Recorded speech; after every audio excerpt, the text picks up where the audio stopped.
Guys, Zach Ginn here, and in today's video, heavily requested, I'm excited to share it with you guys today. I'm going to show you in this stream how to get your offer price in under 2 minutes or less with my instant offer formula. I'm super excited. Guys, if you are sick of doing all this complicated stuff, right? So I think so many people get so complicated, right? That they try to find the ARV perfectly. They try to get the perfect MAO formula. They try to do a transgressional analysis on 7 properties. And then they look up everything to the year built. And they spend hours trying to comp a property. When you guys see me in under 4 or 5 minutes talking to sellers, give offers that are $40,000, $50,000 below the MAO all day, every day. And what I want to do is really share what I have in my brain of how I can process really fast what a property is more or less worth, lowball from there, and really give everybody a simple instant offer formula so you can stop complicating this business, guys.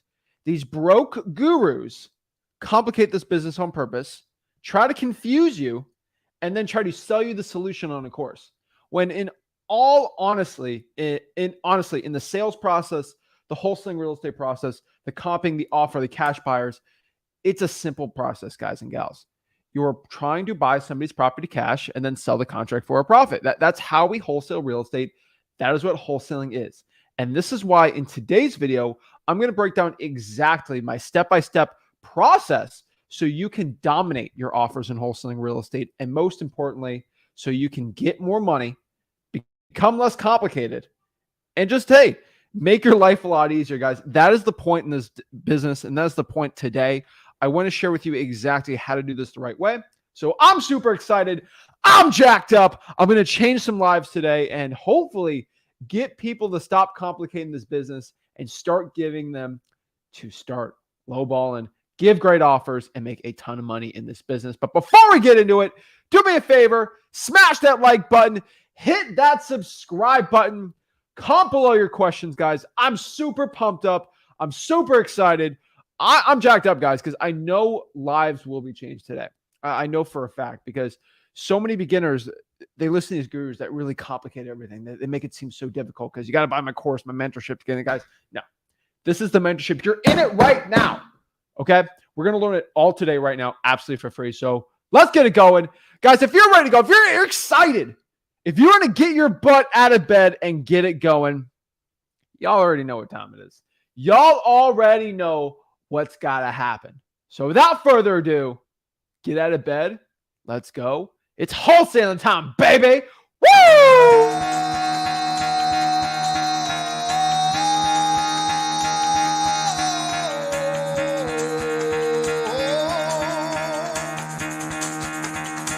Get the fuck out of bed, bitch. Go.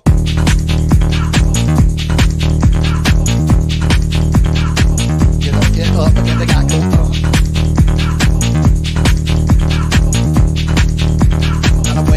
Time to wake up, bitch. Get up. Get up. Get up.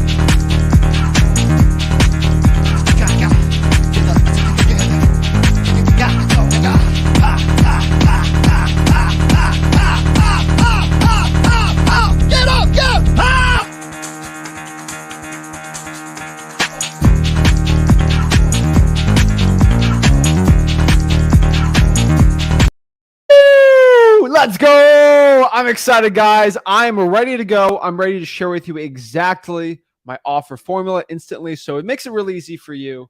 And obviously, just letting everybody know that we're going to make wholesaling real estate easy, simple, so you can actually go out here, start making offers today. All right. That's the point. That's what I want to do. And that's what I'm excited to share with you guys. So let's get it going, guys. Let's really break down everything. Let's really share everything you need to know. And let's break this all down. So without further ado, let's get it going. So I want everybody to understand this one sentence. And this is going to be a pinnacle part of what I'm talking about today. But stop sweating the offer amount. I want everybody to say this to yourself and say it very, very slowly.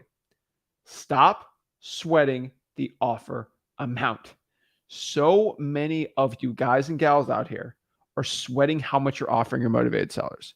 You're sweating the amount that you have to give out or the perfect offer. It's got to be, everything's got to be perfect and immaculate and the best. And that's not the truth.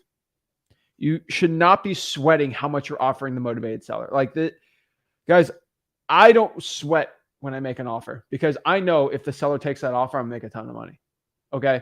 I sweat maybe some of the negotiations on that and what I might have to do around there, but really I don't sweat when I offer a seller.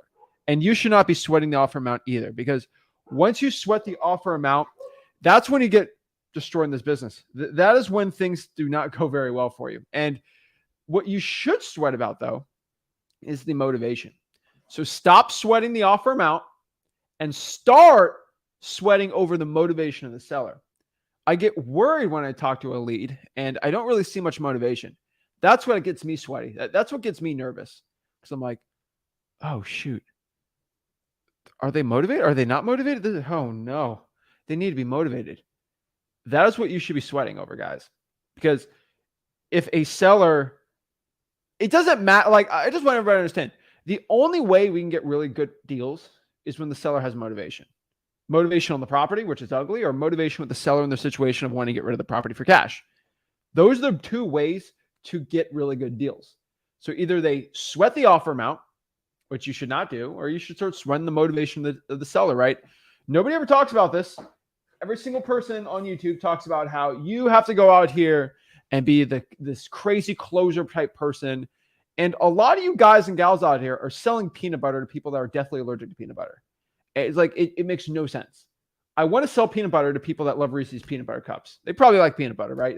That seems like a good deal. So I'm not going to give offers to people that aren't motivated. That really makes no sense to me. All right. We got the World Cup coming up. Why would I try to sell a NFL ticket package to somebody in France that loves soccer, or the way they call it, the World Cup football, right? Why would I do that? That makes no sense. Maybe I can sell I don't know if they live in Paris, a PSG season, like a team in France. Why don't I sell that, right? So it's like, guys, you're not going to sell snow cone.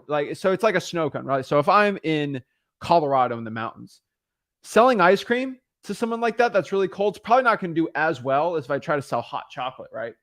It's about the motivation, right? I'm more motivated to have a hot chocolate when it's cold than having an ice cream when it's cold, right? It's just those simple things. So many people are like, oh, I got to make sure the ice cream's the best price possible. Why?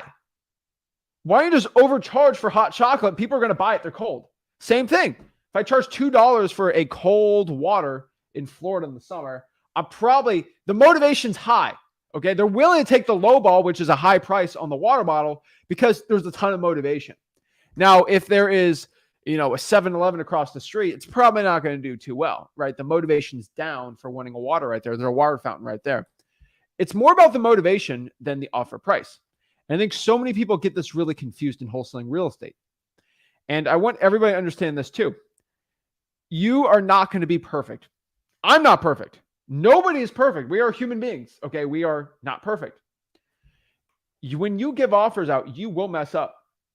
You will probably fail. I fail all the time. I have no problem with it. Winners fail. But the winners from the failure, what they do from there, that's how they become very successful.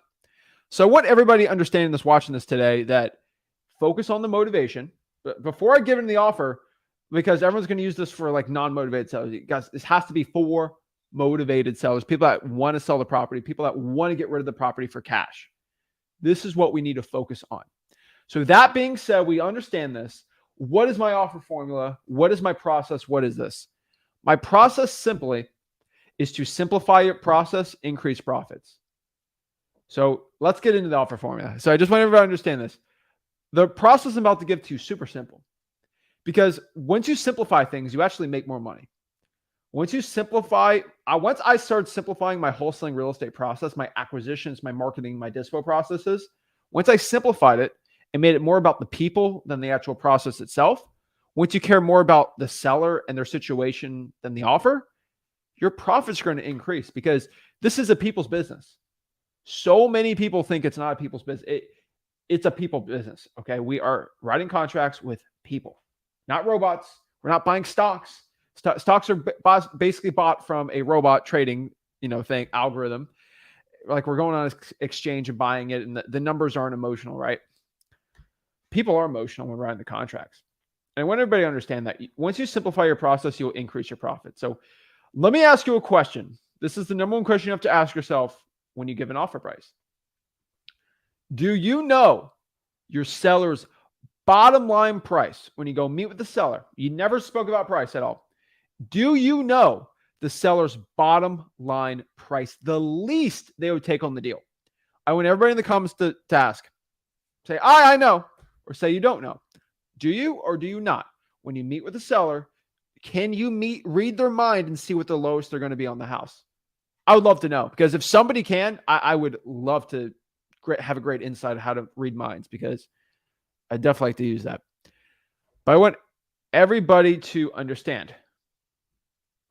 Do you know the seller's bottom line price? If you never mentioned price before, you cold call a seller and say, when they sell their house, do you know what the least they're going to take for it? No, you do not know. We cannot read minds here. That is not what we do. We do not read minds. Okay, I hope everybody understands this. We cannot read people's minds. We are not mind readers. Okay, we can get into a mysticism live stream another day. But this is for wholesaling, okay? And I love this question. I love this one. If you seriously think the bottom line price a seller's willing to take on a deal is this estimate, you are grossly mistaken. You are grossly mistaken, because they would have gone with the realtor, try to list it for that price, and not gotten that price. Their bottom line is never this estimate. Why do I go on my live streams, close sellers for 50, 60, 70, 80, even $100,000 below this estimate? Their bottom line is never this estimate, right? You don't know. They could sell for 50K under what the thing's worth. They could want to sell for 5K under. Everybody's different. And based on their motivation, they're most likely going to want to get a lower price. So this is why motivation is going to be the most important thing for us guys and gals out here. You need to know, you don't know what your seller's bottom line price is. So that being said, no, we do not know. So now we know that. We understand that we have no idea. Okay. But we do have an idea of one thing though. And this is where we have a lot of leverage in our negotiations, in our conversations with motivated sellers. This is where we get a lot of leverage for getting the best deals possible. This is where we make our money in wholesaling real estate. And this is what we can focus on. So focusing, number one, on motivation, but number two, since I don't know at all what the seller's bottom line price is, I can know one thing though. I know how much a cash buyers should more or less buy the property at, right? So I want to ask everybody a simple question. If you know for a fact let's do an example here. If a cash buyer is willing to buy a real estate deal at $100,000, would anything really affect what the offer you're going to get? If you know the cash buyer is willing to buy it at $100,000, what price would you offer to the person? I want everybody to know, because this is always an interesting one. I get a wide array of people when they're offers. Oh, I'd offer him 90. Oh, I'd offer him 50. I'd offer him 10. I'd offer him 20. I'd offer him 90. I'd offer him 97. I'm generally curious what the people here think, because I want to see how different it is from my offer formula. I'm interested what people's offer formulas are. They go through wholesaling.com. They get the free content.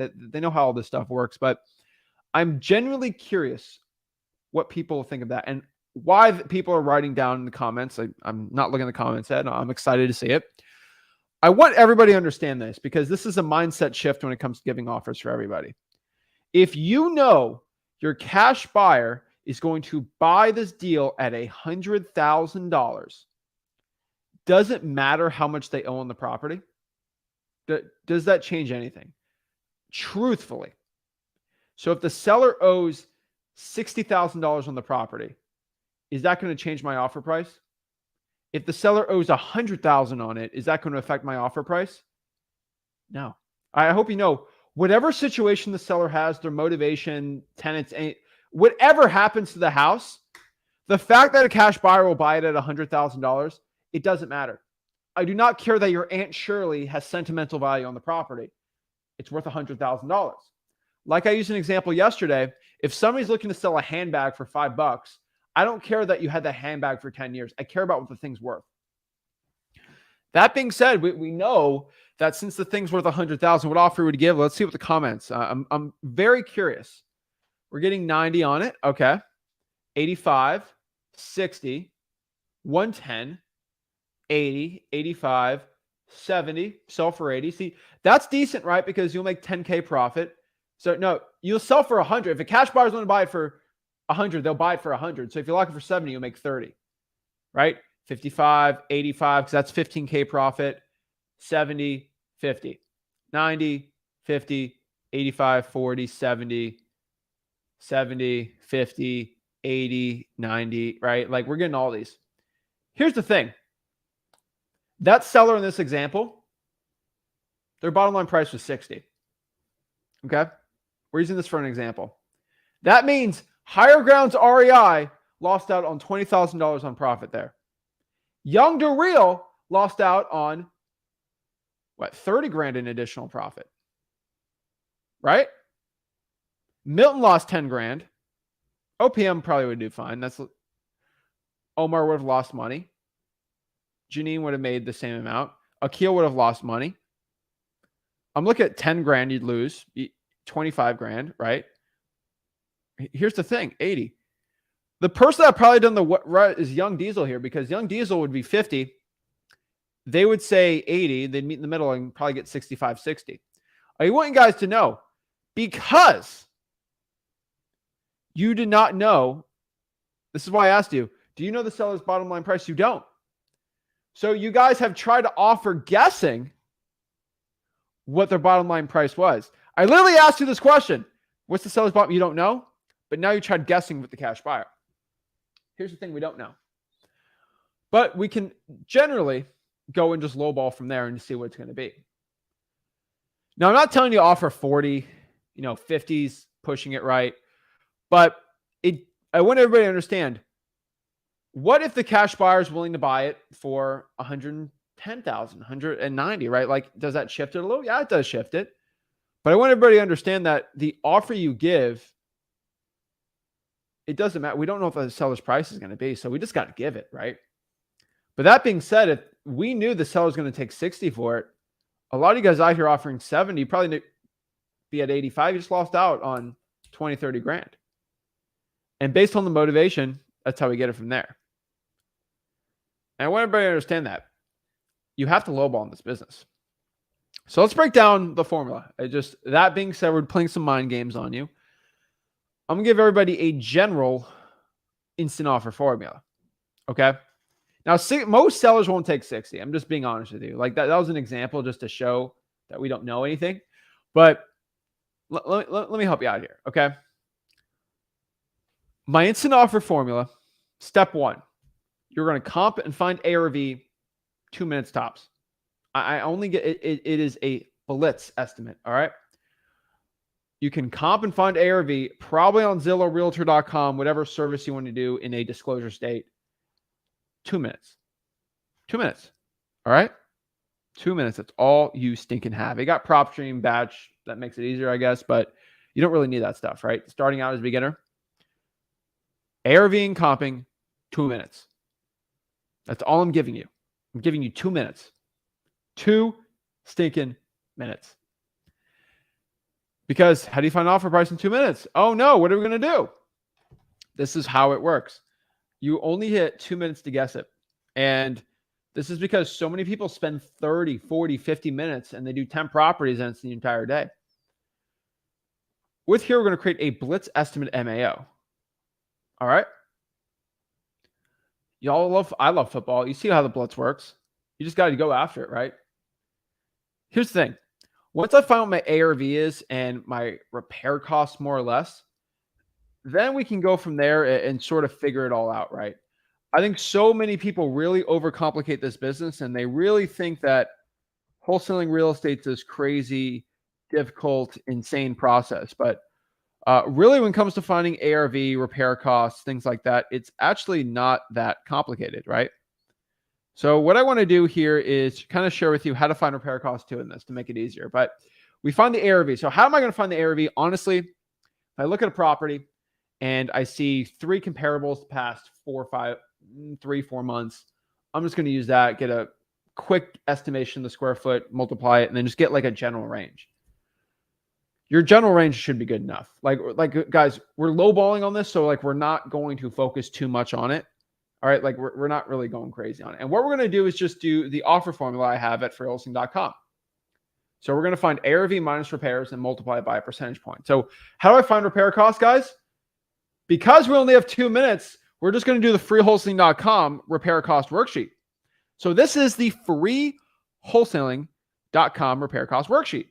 Pretty simple, right? Pretty easy, not complicated, not stressful. This is literally, guys, I am in freewholesaling.com right here. Okay. I am in freewholesaling.com. And right here, we have our worksheet. Okay. We got a lot of really good graphics in freewholesaling.com, guys. It's free. It's a free wholesaling course. But look here, this is going to be more or less a repair cost worksheet. And don't screenshot. It's all at freewholesaling.com. So don't worry about that, right?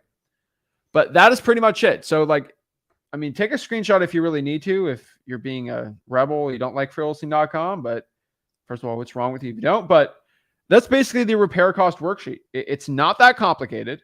Based on the square foot of the house, if it needs light, medium, heavy. It take you it's maybe 15, 20, 30 seconds to figure out if you're light, medium, or heavy. You'll know heavy. Okay, you'll know heavy. Medium's where most properties are at if it's ugly. And then light is, it's not that bad, but it still needs something, right? And so just more or less, this is what our formula is going to be from there. So that being said, we know that, guys. Go to freewholesaling.com. Just want everybody to know that. That's how we figure it out. So that being said here, we really got to figure out what our MAO is. We just spent 2 minutes. Oh my gosh, time's ticking. What am I going to do? We're going to use this formula, and that's all we're going to do. So what's the formula, right? Depending on your ARV, your after repair value, if your ARV is under $120,000, it's ARV minus repairs times 70%. And if anybody says my guru says this, oh, my mentor says that, I don't care. I don't care what your broke guru got to say. All right. I don't care. They broke. So I don't care. ARV minus repairs times 70% equals all deals ARV under 120. Do that. That's going to be your MAO. 120 to 200, 80% I would say here. And then from ARV minus repairs, I'd multiply it by 83% if it's 200 to 300 ARV. Now, I want you guys to understand ARVs. Don't use ARVs from a year ago till now because property values have gone down. If you do that, you're not going to do well. Just want everybody to understand that. 350 plus, probably 85%. Okay. That is what we're going to do. And we're going to use that repair chart. We're going to guess it. We're not going to get too complicated on this, right? I think so many wholesalers, they get super complicated in this business. And honestly, that's not it. What I can tell you though, especially when it comes to repair charts and going out and figure out, you just don't complicate it. I'm telling you, most of you guys complicate this business and it doesn't do well. And so what is the instant offer? What is the special secret sauce I've been building up to in this entire video? What is it? Let me share it right now. This is going to blow your mind. We figure out what the MAO is, but how much are you going to offer, right? What's my offer? Just offer 30% off the MAO. And this is very general, but we need, in 2 minutes, we got to give an offer out there. Just do 30% off the max allowable offer. When everybody listen to me one more time, 30% off the max allowable offer. So if I have an MAO of $100,000, my initial offer should be 70. And this is, you can do lower if you want, right? 60, but this is just a suggestion because when you get a higher MAOs, that's when it gets a little squirrely. So if your MAO, maybe 35, 40% if the ARV is under 120 maybe, but like really it's all a guessing game because most sellers are going to take that, but that's okay. We're just lowballing, right? If our MAO is $250,000, then our offer should be $175. That's a very, very, very, very, very low ball offer, but I have to use a one size fit all approach on this. So that is going to be the best one size fit all approach for everybody. I want everybody to understand this is not a 70% rule. Okay. It's none of this. You just got to go out here and give offers. This is what this business is about. You just got to give offers. You miss 100% of the shots you never take. Wayne Gretzky, Michael Scott. So I want everybody to understand that. You have to just give offers. The more offers you give, the better chance you're going to get them accepted. But offering the right way, again, that's why I got to wholesaling.com, because how you offer is more important than what you offer. And I want everybody to really understand that. How you present your offer with your confidence, your authority, is going to be way more important than the numbers you do. Because if you do not have any confidence in your offer, you're not going to do well in this business. You have to have confidence when talking to these motivated sellers. You have to have authority when talking to motivated sellers. And you have to have the utmost confidence when you're giving that lowball offer out there.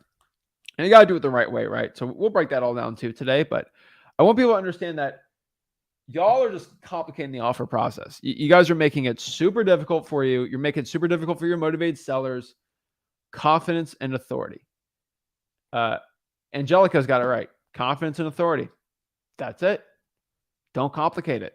So when everybody comes up to me and they get so stressed out over what to offer, I don't care. Okay, this is what it should be. I think so many wholesalers, this is when they get destroyed doing it, right? They think, oh, but what about this? What about this? Did I stutter? Did I stutter? No, I didn't stutter. Okay, I said it the right way. That is what I said. So that is how you're supposed to do it. It drives me crazy when people don't do it. Guys, I want everybody to understand this. This is a cold, hard fact about wholesaling real estate. These offers will most likely be rejected. But the point here is we can negotiate it up and make really good spreads. You make more money lowballing than by not lowballing.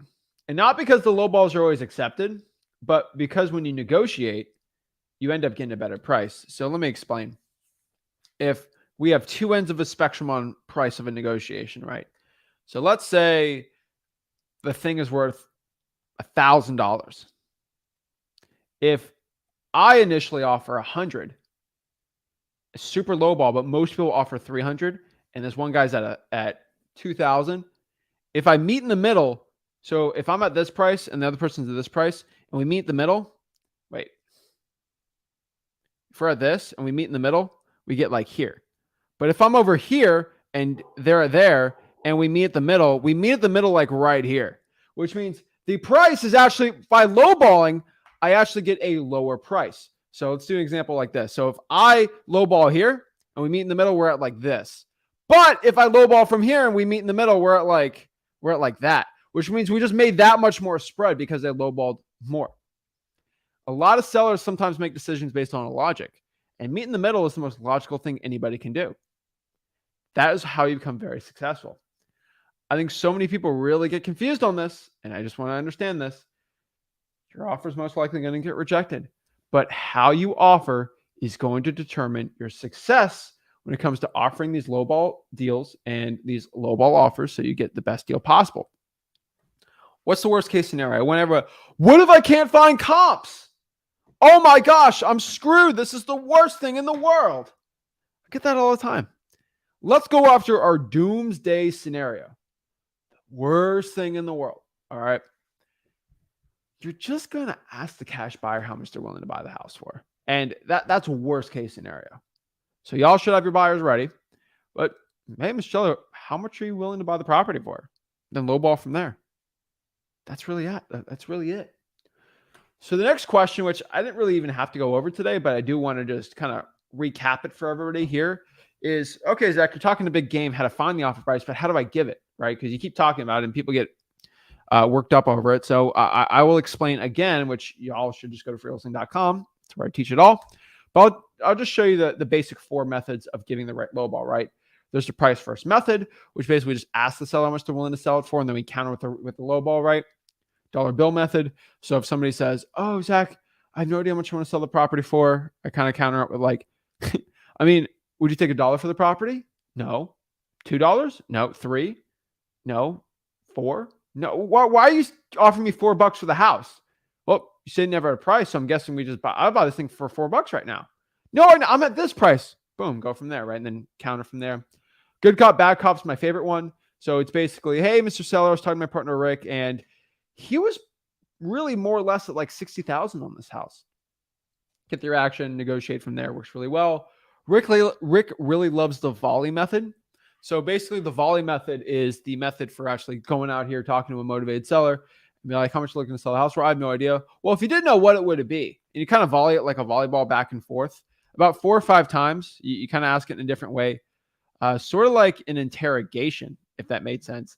If you do it like an interrogation, things sort of change, and it actually works pretty well. So that is pretty much how you give an offer in under 2 minutes. I want people to understand that once you actually go out here and talk to a motivated seller, the more conversations you have with motivated sellers, the more money you're going to make.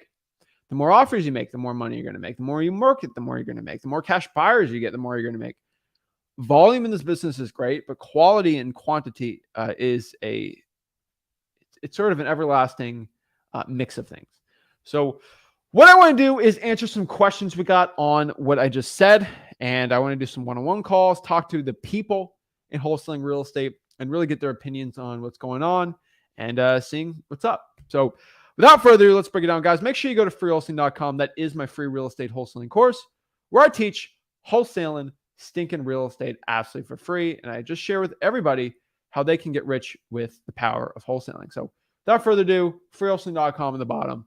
And let's answer some questions from there. So how far do you go up at a time from your original offer? Whatever I can. So that's always a very interesting question, Marion. It's like, how much are you willing to take on a deal? And that's really the question, right?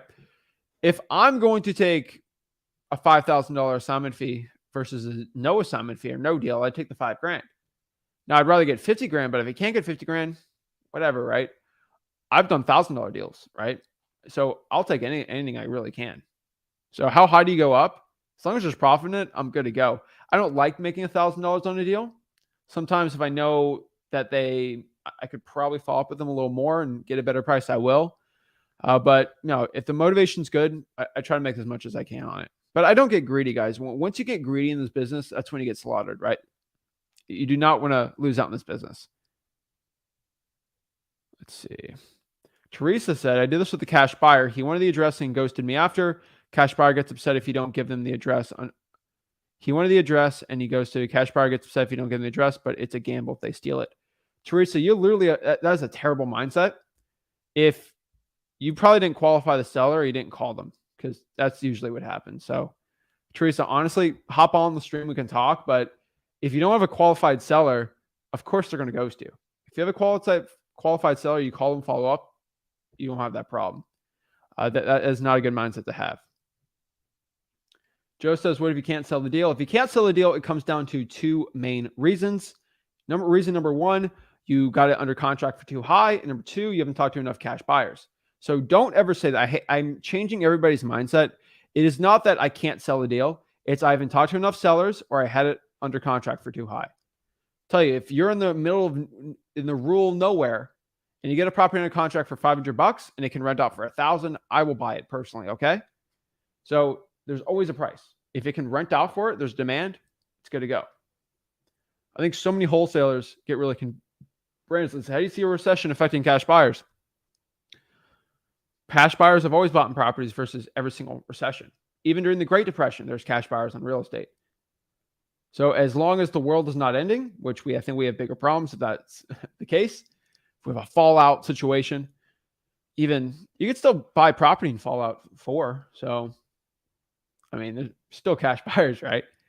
I think we got a deal in bottle caps though, but it's fine. I don't have any bottle cap. I mean, would it be the plastic bottle caps? Because I don't think that would do well.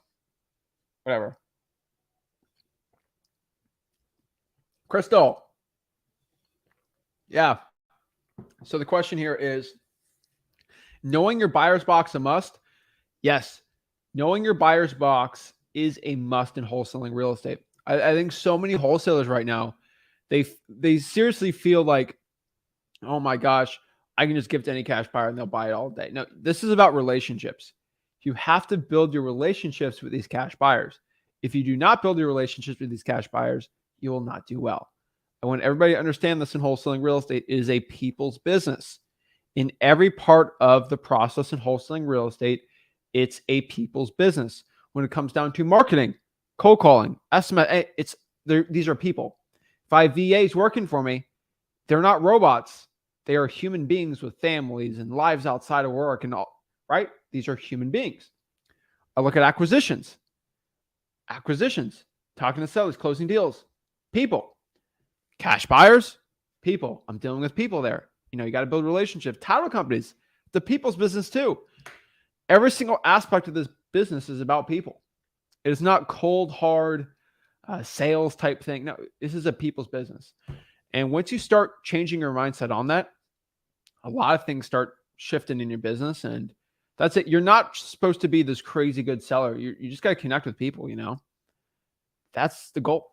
That's the goal in life. And that's honestly what we say. So KJ had a question.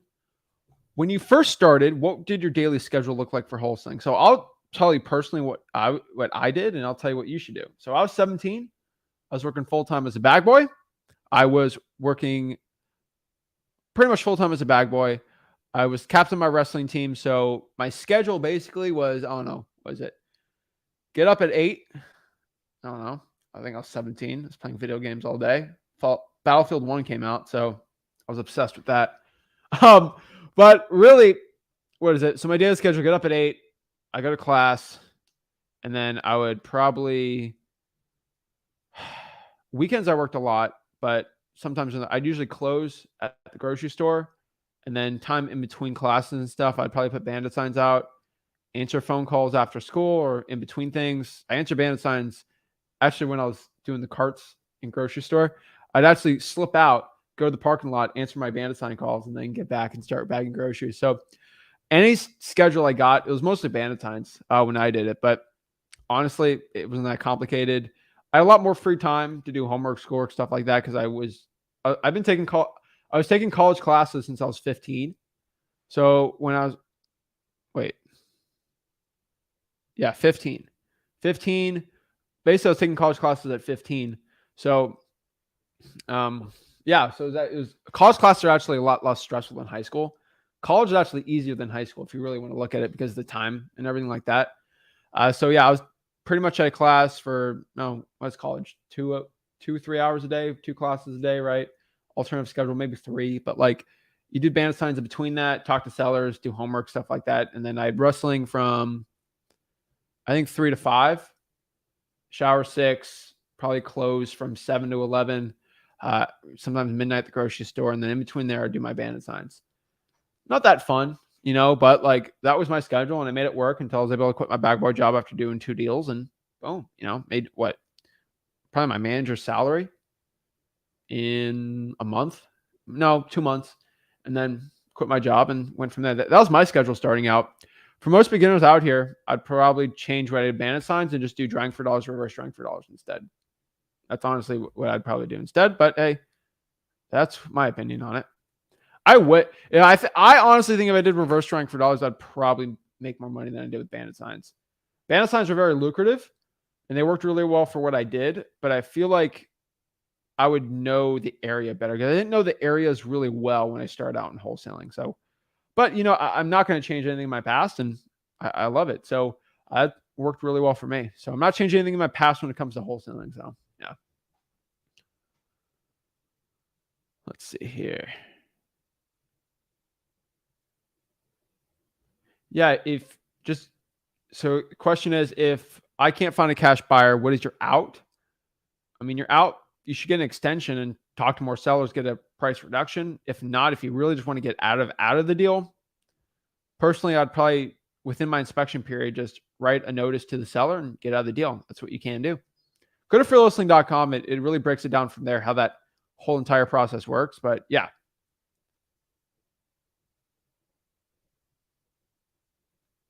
Benji says, Zach, when you do the multipliers, how do you justify the percentage that you're using the explanation to your buyer?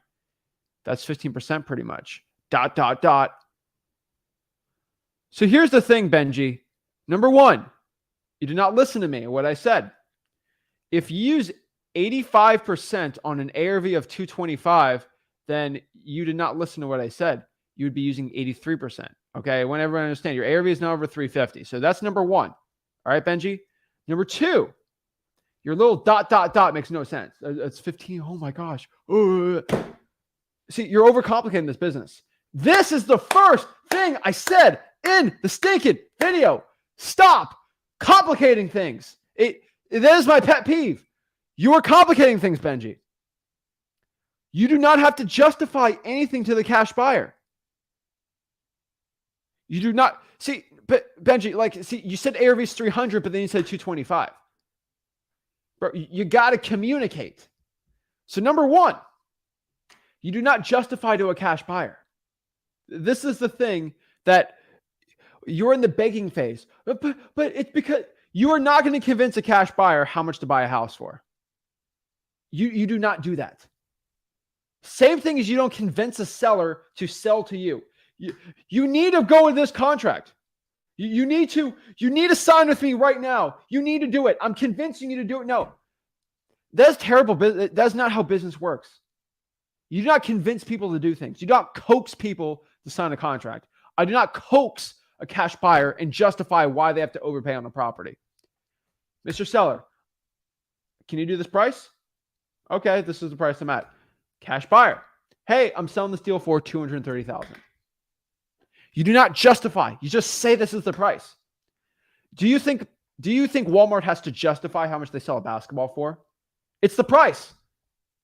You should still buy the basketball because it has great grip and other basketballs are at this price. And then if I look at a aggressional analysis on Amazon and no, okay, this one has great grip. It's a great ball.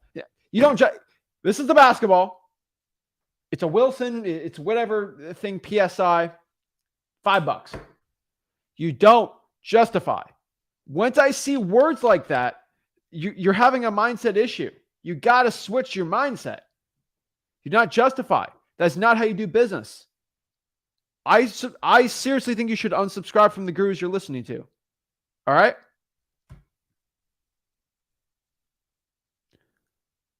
So Benji, cash buyers, they don't care what your ARV is. I want everybody to understand that. Cash buyers do not care what your comps are. They don't care about your ARV. They don't even really care too much what your repair costs are going to be. Because Benji, you do not understand renovations. I don't understand renovations. Wholesalers are not renovation experts. Okay? We are not convincing our cash buyer. We have a price. Either they buy it or they don't.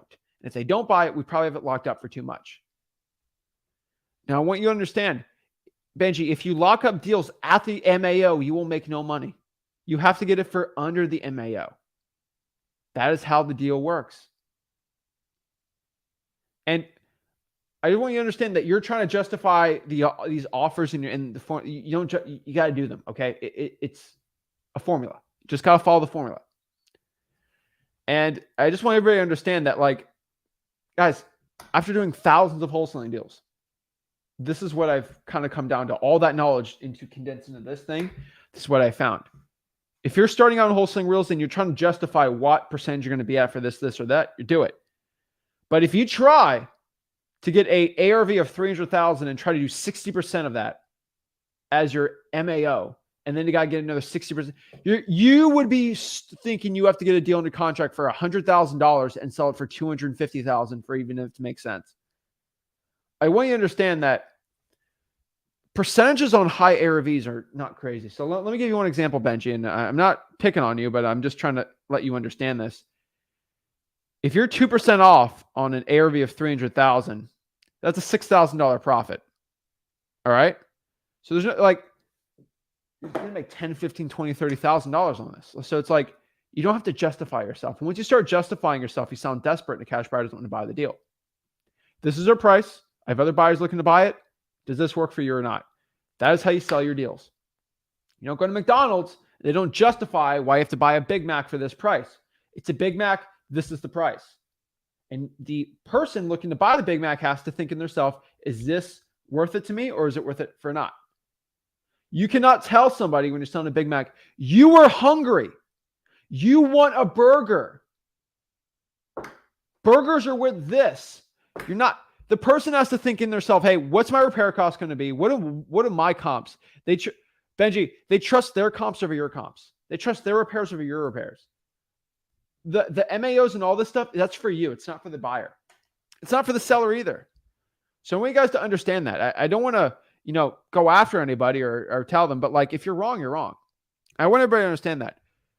So many of you guys complicate this business. And when you complicate businesses, you try to justify, you get upset. You think, oh, Zach's formula doesn't work. It doesn't. Unless you have done the amount of deals I've done, please let me know that my offer formula is wrong. But I've talked to a lot of people that do over 100 deals. And they're like, yeah, your offer formula works. Maybe I'm a little different, but that works. People that do a lot of deals, when they start doing a lot of deals, you figure out that, yeah, that's what works. It's just, it's so funny. It's like when somebody goes in wholesale, plays basketball, and they think that, if they play basketball this way, it's so much better than what Kobe or LeBron does, or, no. Okay. Like, you might switch it up a little, but if the greatest people of all time are doing it like this, it ain't gonna really change much of what's going on there, right? It's so funny. But I'm just telling you guys, grinds my gears if people start complicating this business, because you guys are so indoctrinated from these gurus, and it drives me crazy. That's why I'm trying to shift everybody out here. So I want everybody to understand that. But yeah, let's do some one-on-one calls. So if you guys have a question, need help with anything, I'd love to go talk to you guys and get it. So how do you hop on? How do you talk to me? All y'all guys and gals gotta do is just go to Wholesaling Houses for Real, our Facebook group. And then from there, boom. All right. So all you got to do here is go to www.facebook.com/groups/wholesaling houses for real. Just search Wholesaling Houses for Real. Heck, even search wholesaling, probably one of the first groups that pop up. We just let a bunch of people in this morning. So this is the link right here. So go to the featured. It's always popped up. This is an hour ago. So click here to join here on the StreamYard, or you can watch here and watch it on YouTube. Everybody watching on the Facebook group, they better subscribe. I'm telling you, we got 24 people right now watching live in that Facebook group. So y'all better subscribe to the YouTube channel too. You're going to miss out on some good content. So once you hop on there, you got to talk to me absolutely for free, one-on-one, and go from there. So without further ado, let's go talk to the people and see how we can help everybody out learn wholesaling real estate. So let's see what we got. We got Dan. Hey, Zach. What's up? Oh, not too much. I don't want to take up too much of your time. Congratulations on the business that you've built up over the years. Thank you, man. I want to get started in this. I'm located in Phoenix, and I have a VA with me, and I want to start focusing on an area to have the most success, the most chance to get started, and then I can expand. But I know Phoenix really well. I've actually been a real estate agent here for 3 years, and I've lived here all my life. But I'm just curious, what would you recommend? Should I try to stick here, or should I try to find a market outside of Phoenix or outside of state? Here's the thing. You know the game of being a realtor in Phoenix, right? Oh, yeah. It's dog eat dog world, right? Yep. Same thing in wholesaling. The problem is the amount of realtors in Miami compared to the population is a lot less than the amount of realtors in Phoenix. Sorry, the amount of wholesale, and is equal to the amount of realtors in Phoenix versus the population. Mm-hmm. The issue about wholesaling is because so many people the reason why Phoenix is so hot is because everything's built on a rock, which means it actually works pretty good with the foundations, and everything was pretty much built since the 60s. Mm-hmm. So there's some older houses, but not too old.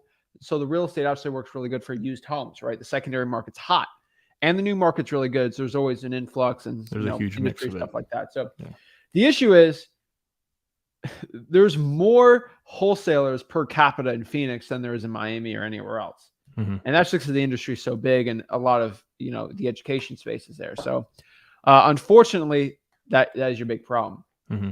As you know, as a realtor, there's a ton of houses in Phoenix and, Maricopa County, basically, right? So you can do it there. It's like being a realtor in Phoenix, though, there's a realtor for every blade of grass there.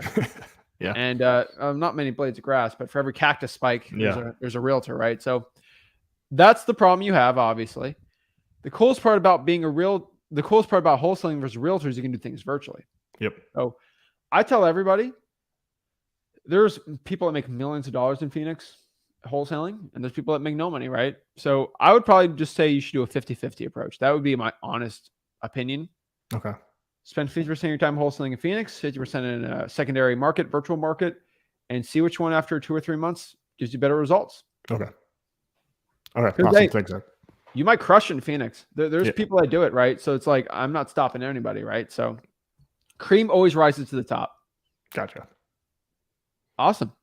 Got any other questions? That's it. No, yeah, I just wanted to see where I'd focus on the most.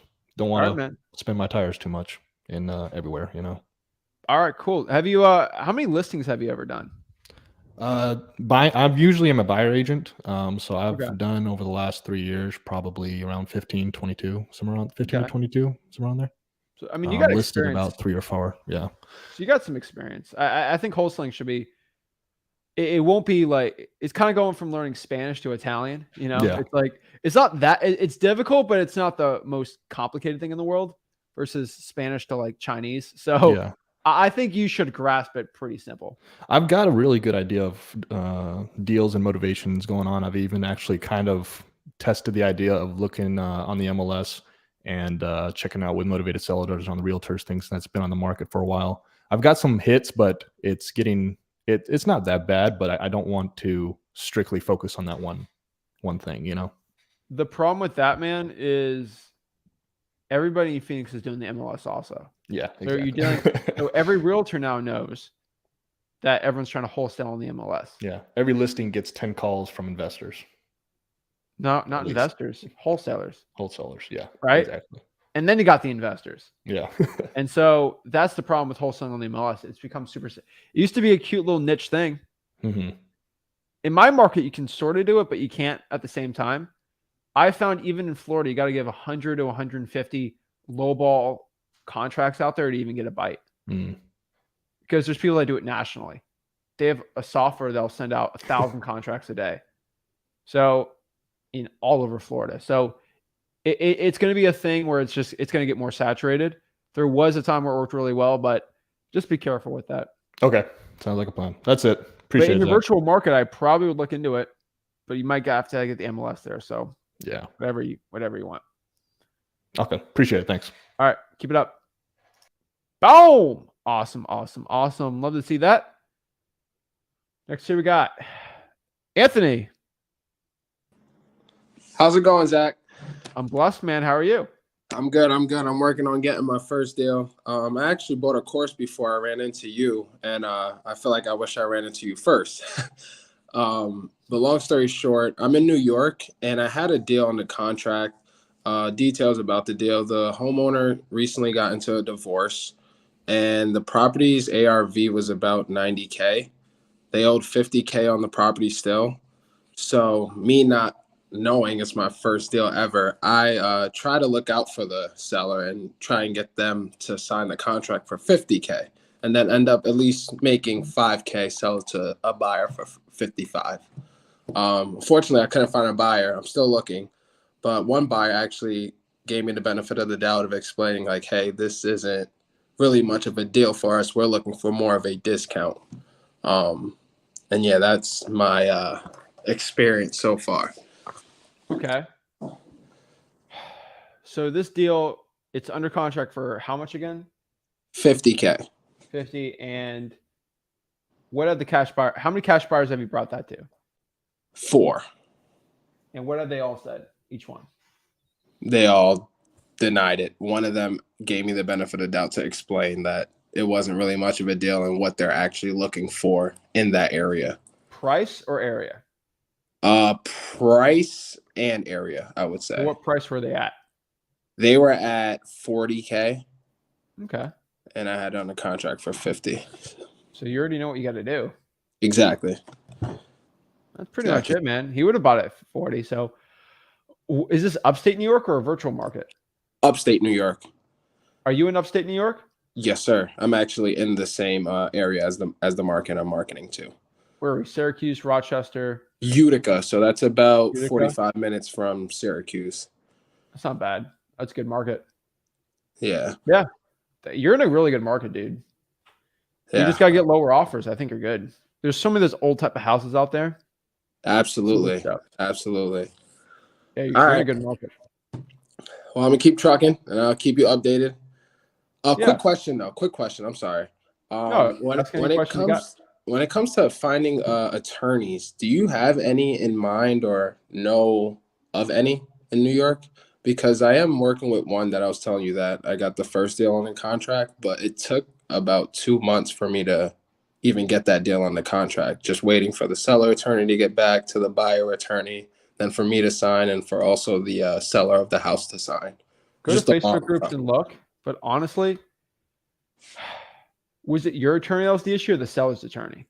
So it was the seller's attorney, but I was, I guess, put on to the seller's attorney through my buyer attorney. Okay. I mean, it's the seller's attorneys that's the issue, not yours. Mm-hmm. So I don't see a problem with that. Okay. All right. All right. Let me know Appreciate if you got any questions. I'm always here to help, and appreciate it. Keep going, man. What's your Will do. marketing strategy? Right now I'm using PropStream and I'm skip tracing leads. I just finished your top 7 PropStream markets to market to. And yeah, I'm just skip tracing and sending out batch emails. I mean SMS, I'm sorry. Awesome, man. Yes, sir. All right. Let me know if you got help if you need help with anything, Anthony. You got it. Thank you. Boom. All right. Akil. Hello, can you hear me? Loud and clear. What is up? What's up, Zach? Just want to say I joined your free wholesaling class and it's working. I'm learning a lot from it.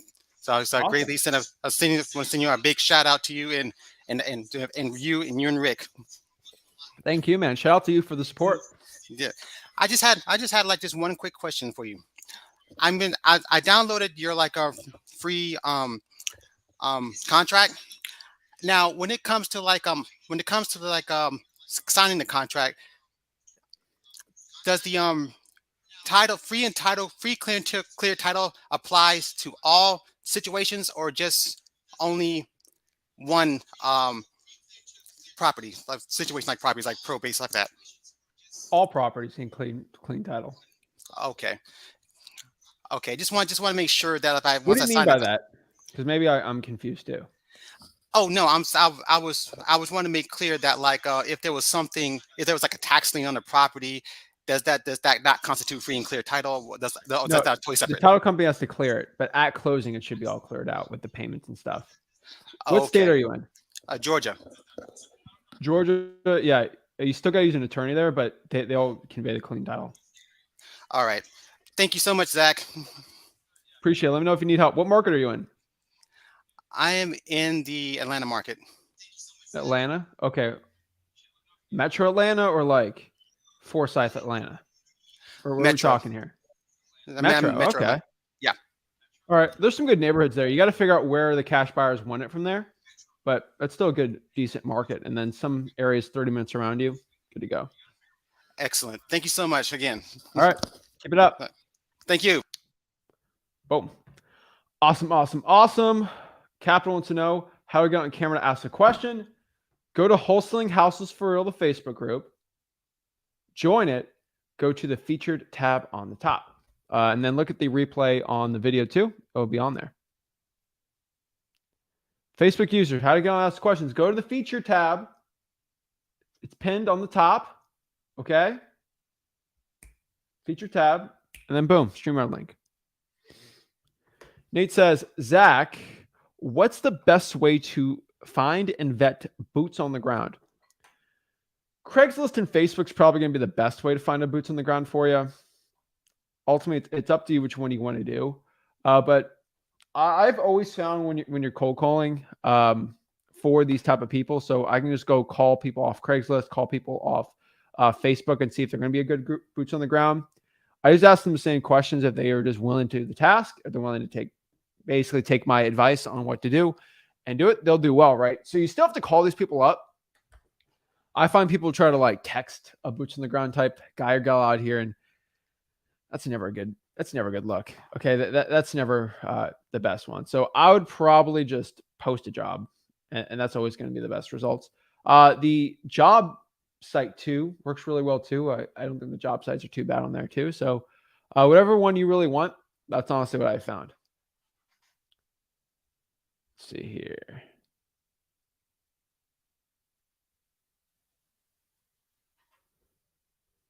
So Higher Ground REI says, I found a FSBO listing that was 265,000 to lower to 225. Do you want to call them to close it and see if this is a deal? I mean, bro, I can close it, but you don't become a better wholesaler by doing that, right? So it was at 265 and it was lowered to 225. Honestly, you need to do it yourself. Like, just being honest, you have to have the you're not going to become a better wholesaler by not doing it, right? You're not going to be a better wholesaler by just sitting on your butt and not doing that, wanting me to do it, right? I just want you to understand that you have to do the work yourself. If you don't do the work yourself, you're not going to get better at wholesaling. And that is the main point here, guys. You got to get better by yourself. I did not become better at wholesaling by not, like, I had to do it myself, you know? Let's see here. Joseph said, I had a distressed seller last week. He bought for $140,000 last year, had an awful tenant. Property was absolutely trashed. Offered him $100,000 and he wanted $290,000. Definitely not a deal, but we'll follow up. Woo! He wanted $290,000. I mean, what was the MAO?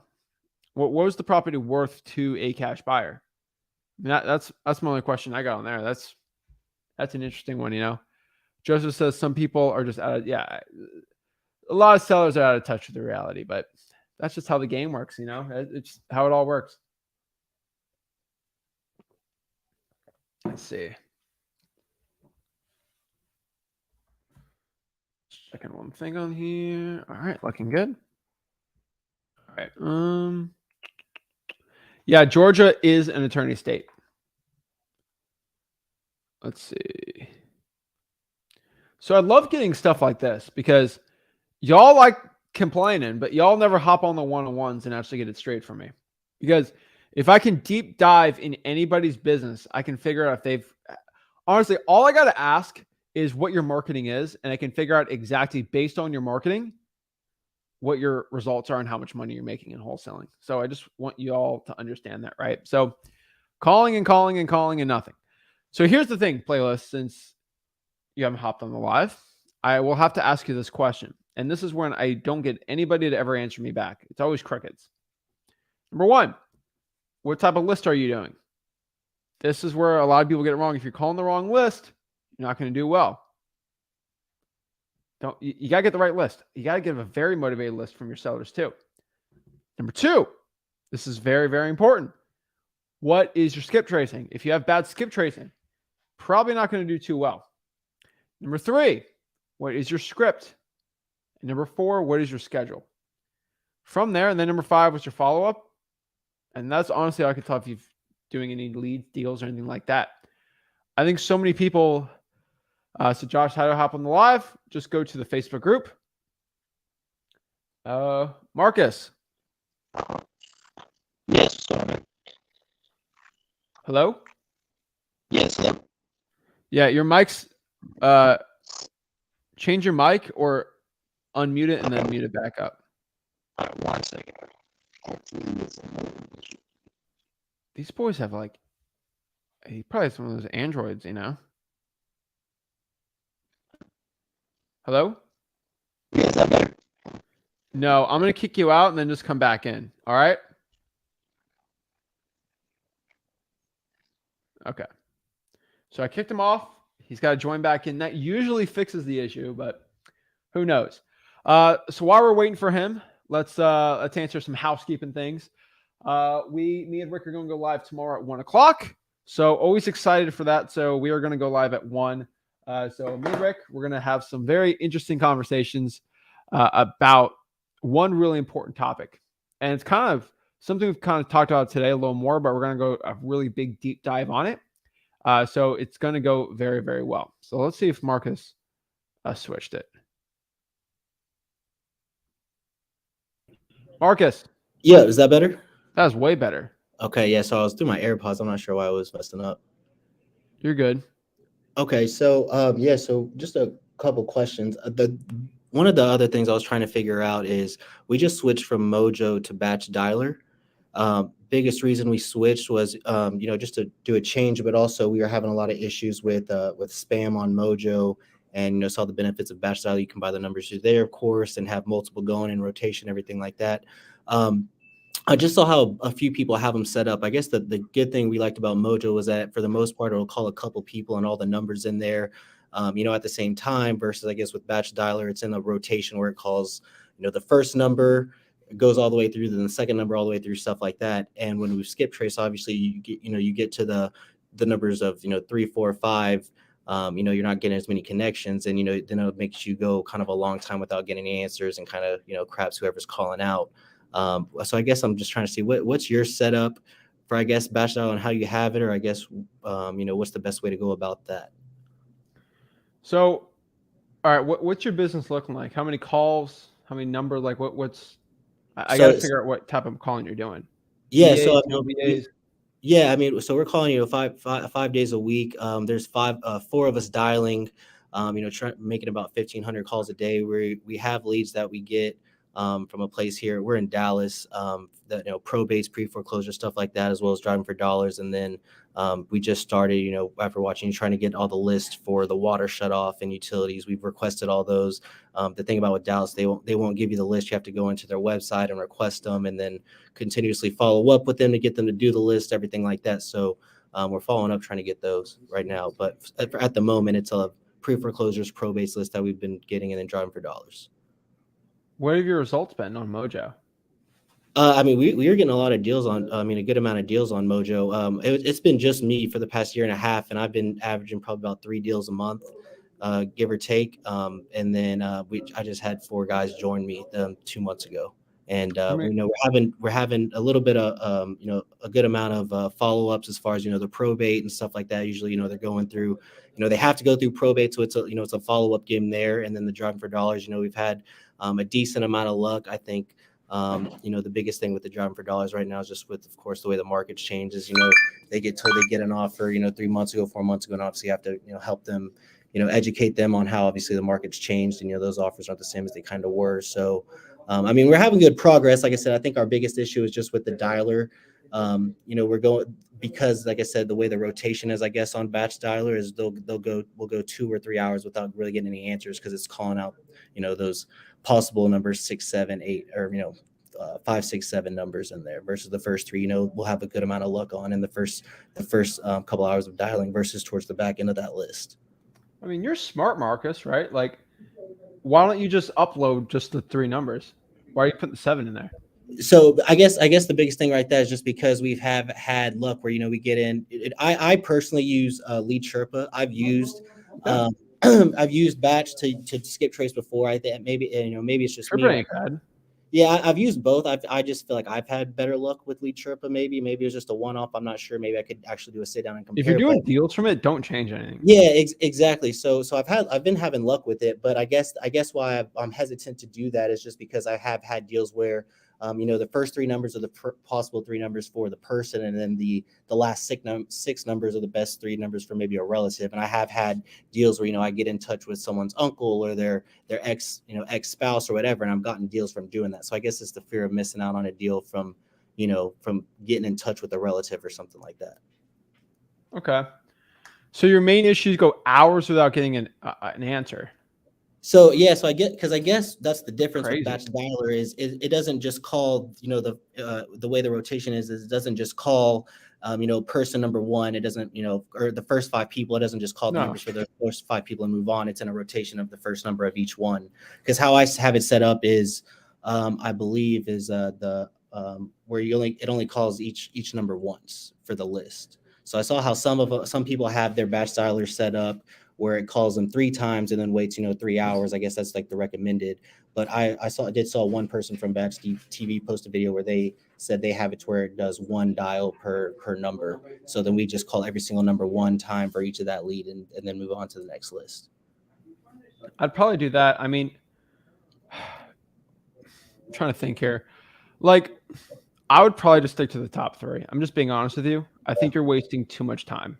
Yeah, that's what I think too. Yeah, I think I it's just think you're wasting too much I have time. seen luck from getting in touch with a relative, but then at the same time, I think you're wasting too much time, and you need to be.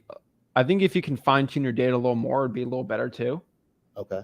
So, out of how many deals did you do this year? And I'm just doing this to help you out. Yeah, no. So like I said, I've been by myself up until September, and we did about. I think I did at least 3 a month, almost 4. So what is that? I'm basically right under 30 deals. So let's do 30. Out of those 30 deals, what list were they from? If I look at a pie chart. So there it was mainly driving for dollars, but then there was some probate, and that's pretty much it. I mean, How many from pre-foreclosures cold calling them? I'm sorry. How many pre-foreclosure deals did you get from cold calling? I haven't got any. I haven't had any luck with pre-foreclosures. That's what I thought. I'm just letting you know, pre-foreclosures are not a good cold calling list. Uh-huh. So I don't want you to waste your time with that, especially with a bunch of VAs. I would use that resources into more driving for dollars. Dallas is huge. Yeah. Honestly, it'd actually be better, dude, if you could do reverse. Do you do reverse driving for dollars? Oh yeah, we actually just watched a video on that not too long ago. So yeah, we want to start getting Use into that. the effort it took for the pre-foreclosures and just do reverse driving for dollars. Honestly, the amount of money you save not doing the pre-foreclosures, you could use for another type of list. Gotcha. So, I mean, heck, dude, try the evictions list. Do you do tired landlords at all? Yes. Yeah. Okay. So honestly, I've gotten a couple of these there, not much. I think I've only gotten 2 or 3 deals since I've been doing it the past year and a half. still 2 to 3 deals though, you know? Yeah. I would probably focus on a different type of list than a pre-foreclosure. Okay. And then I guess the other one is because of course, batch style or batch, revamped and has their list and everything. The other question I was going to ask is when you're pulling those lists, obviously, like, I watched your videos on how to do them. How often do you pull, the same list, like go back and pull the same list, because, how often it updates new people on those lists where you go back and pull it again? Depends on the list, man. So code violations, monthly, probates, monthly, bi-weekly, sometimes to a point too, because Dallas is pretty big there. As much as you can pull a government list as quick as possible. And then I really pull the high equity list like I think we've done a little more now, but like every 4 months I'll redo the high equity list. Okay. But I'll do it off my other list. So what I mean by that, if I pull 100,000 high equities, if I pull it again and remove the duplicates, it's like 10,000 new ones, right? Okay. It's not that complicated. And the high equity list I honestly pulled just because it gets rid of the sold properties and inherited properties, things like that. It doesn't really change that much. So I honestly, just letting you know from my cold calling, because we do such high volume, we just blanket high equity. Like if you have any equity in the property, boom. All pre-foreclosures are in there, right? All tired landlords are already in that list, right? They're all in the list. And a lot of drawing for dollars too, but we kind of sprinkle that in there too. So that's how we do it. A little different, right? We're a little more volume, but I'm not as big as Dallas, right? Yeah. So we're probably, it's not that big. So yeah. Okay, and then another question. It could be different now. This was a while back. I wanted to ask you on a video or on a live that I was in a while back. I've been using an assignment I got from another wholesaler here, but I have had situations. Luckily nothing's bad happened to me where like things could come up with legal wise. I saw on your assignments. I know you preach how they can protect you and everything. On your assignments, don't you show how much you're making on there? If I remember looking at it correctly. Yep. I mean, they're gonna know, right? It's gonna be in the HUD. So I can see that too. But I think one thing I've noticed from a couple of my deals is I've had investors and they see, I've done a couple bangers, 30, 40 grand deals. And, I've had investors be a little salty about them, and then, as they see that and, they think, oh, well, now every deal I send them, I have all this room.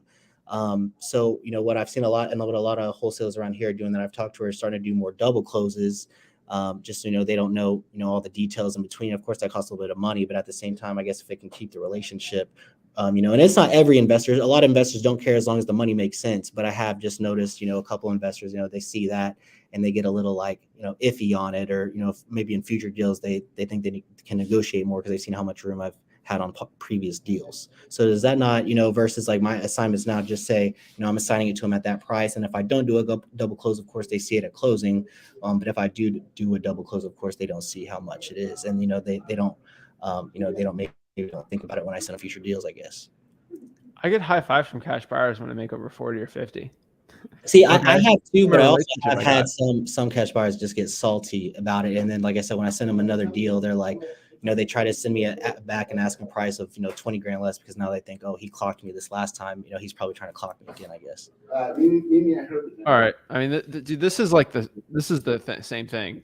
Getting cocked is such a funny term because you're in Dallas. There's so many cash buyers. I tell every cash buyer before I send them a deal, are you okay if I make 100 grand on this? So they think I'll make 100 grand no matter what. Yeah. So they don't care. No, I care about the price. If they're salty already, I don't care, right? Now, here's the thing. I explained to every cash buyer that I'm sending this to 5 or 10 other people.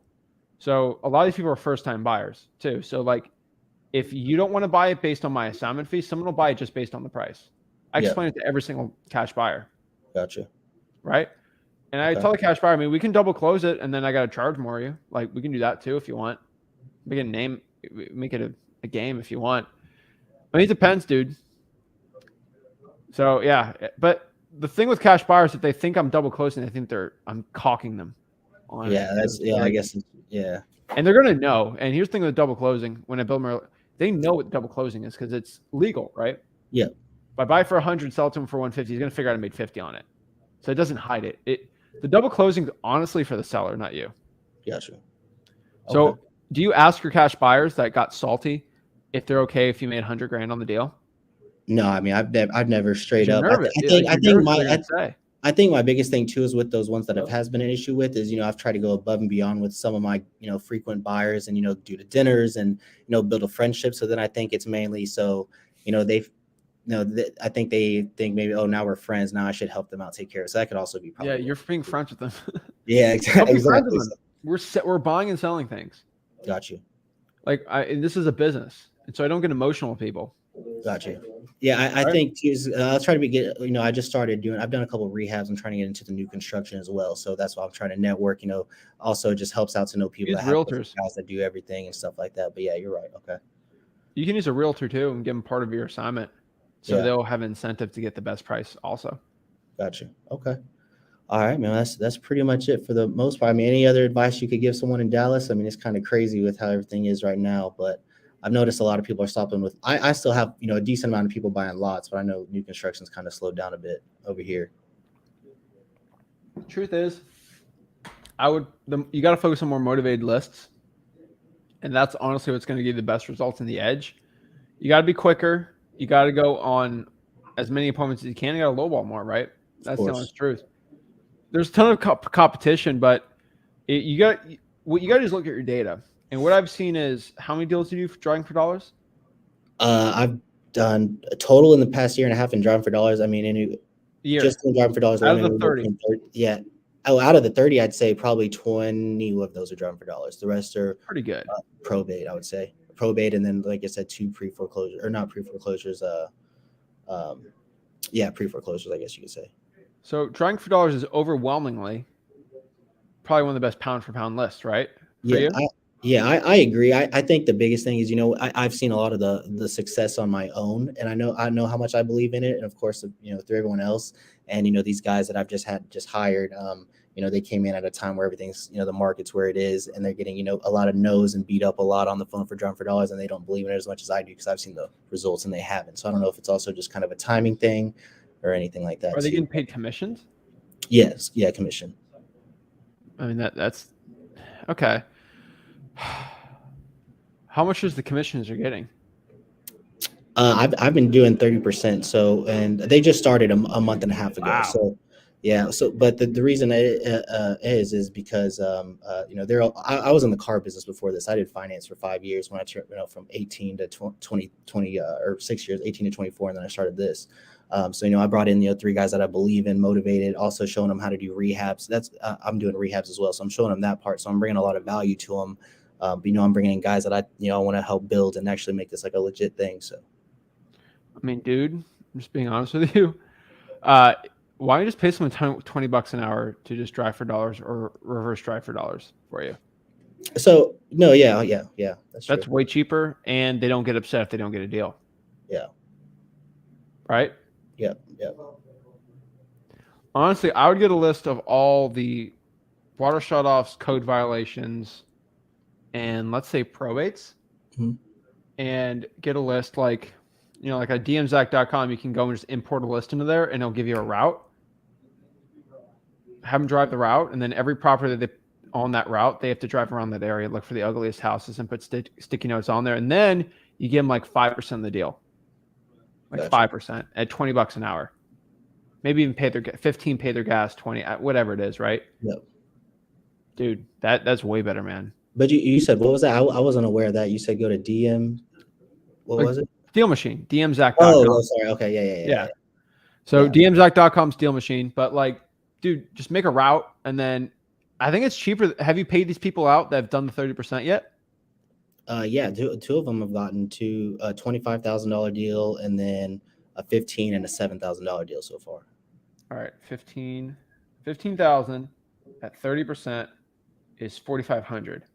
And if I paid somebody $20 an hour, it's 225 hours. I mean, honestly, it kind of comes out the same. Sometimes they would like if you bring the percentage down and then pay them per hour, just so they get less upset with you. Gotcha. But it's not that bad. It works out. Yeah, and I mean, another thing too is they're three really good friends of mine, and we were on the car business. I mean, the car business, we're all in finance. I mean, you make great. You can make $200,000+ a year. So also I can to sell them and bring them and grow them, and also like I said, I'm helping them with the rehab. So they're paying me as their general contractor on top of it too. I'm not trying to help them get into this world and get out of that space, because obviously the freedom versus, I don't know if you know anything about the car business, but you're there 24/7. So that's kind of also why I went that route versus just hiring cold callers. I get it. I honestly, what I'm seeing here is most of your deals come from driving for dollars, and you obviously haven't drove for dollars all of Dallas, right? So yeah, I would expand that. That's where you're doing it though. So it's good. That's where the expansion should be. And I think that's where you got to double down on your efforts. So, because once you double down, you'll get one extra $15,000 deal, and that'll pay for all the driving for dollars, right? And keep it going from there. So, dude, I actually think you should expand it even more. Why not? Yeah. I know a guy in Dallas that did 95 deals a couple years ago, driving for dollars with a big team in Dallas. Yeah, like I said, I mean, that's where I've had most of my success. That's why I believe in it so much, because Dallas is huge. Time again. There's a lot of people doing it, and a lot of people making deals, but there's so many properties that everyone can eat. Everybody can eat at the plate, right? It's a buffet, okay? You ain't gonna eat the entire buffet. So yeah, dude, that's great, man. Expand from there. That's where it's working. Quit the pre-foreclosures, and that's honestly what I'd say. Gotcha. Okay. All right, man. I appreciate it. I think that's about it for me. Yeah, that's it. Thank you for your time, man. I appreciate all the help you've given me. You've helped me, help me make well over 6 figures in the past year and a half. And anytime I talk to anybody doing wholesaling, I always be like, hey, this kid pretty much taught me everything. So that's appreciate cool. It, man. Kid, we're the same age, but one last thing, dude. You can also talk to your cash buyers and see where they're looking to buy, and then drive for dollars in those areas if you want to get the best spreads. But you already know what you're doing. I mean, if I have an end buyer that hits me up and says, hey, I need a lot, or I'm looking for a 3.2 or 3.1 or whatever in this zip code, I send the guys literally to that zip code and have them start. And pretty much what I'll have them do is I'll type in the zip code in Zillow, to where it pretty much just gives you like a surface area or whatever. And I have, each guy starting like a different corner and just kill the whole thing in like a day or two. And then, stuff like, or not a day or two, but, and have them drive for a couple hours in the morning. And then we hit the phones during the day from, 12 to 7 or something like that. Just keep expanding that. Are you on all the appointments yourself? Yeah, I am right now, until, I feel comfortable enough where everybody can kind of hold their own. I've been going on every single appointment with whichever person, gets the appointment set. So here's what you should do. Keep expanding the marketing until you're losing money by not having acquisitions people go, and then expand out. get out of the business, expand it more, and keep making more money. That's the goal, dude. So expand the marketing and then get in the acquisitions part where you literally have 3 people going to appointments at the same time, because that's the only way it's going to work. And then go from there. That is your goal, and that's what you should be doing. So, dude, how did McDonald's get big? By just having one store or having multiple markets and not multiple, like multiple stores, right? Yeah, yeah. So you got to do it, man. You know what you're doing, man. Don't go too fast, but keep it up straight. And dude, in a year or two, you're going to be, you're not even going to know who you are, like financially. So it's good, man. Gotcha. All right, man. Appreciate it. Thank you. Have a good one, Marcus. Yep. Boom! Love to see it from Marcus there. Love people getting free information and doing very well with it. Love seeing that. Let's see. Jason.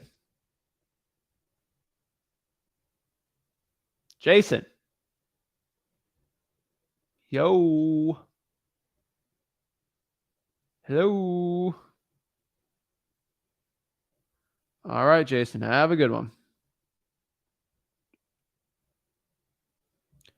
Tristan. Hello. What's up, man? How you doing? I'm blessed.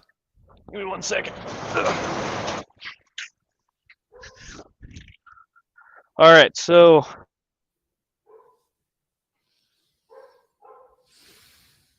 Hello? Hello? See if he's working here. Hello? sorry, I disconnected. You hear me better? All right. Yep, loud and clear. What's up? How can I help you out?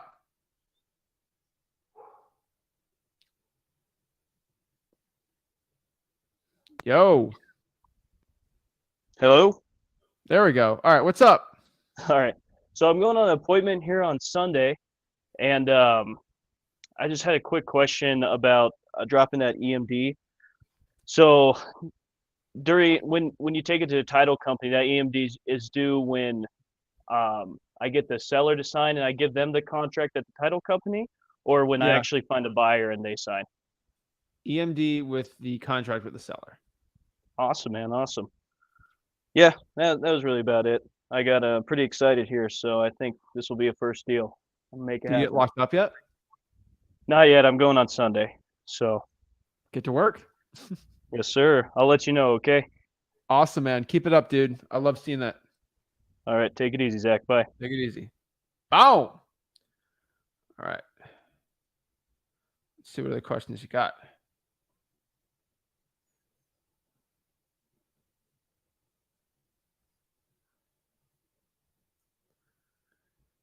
Young Doreal says, how do y'all work up the nerve to cold call? By doing it.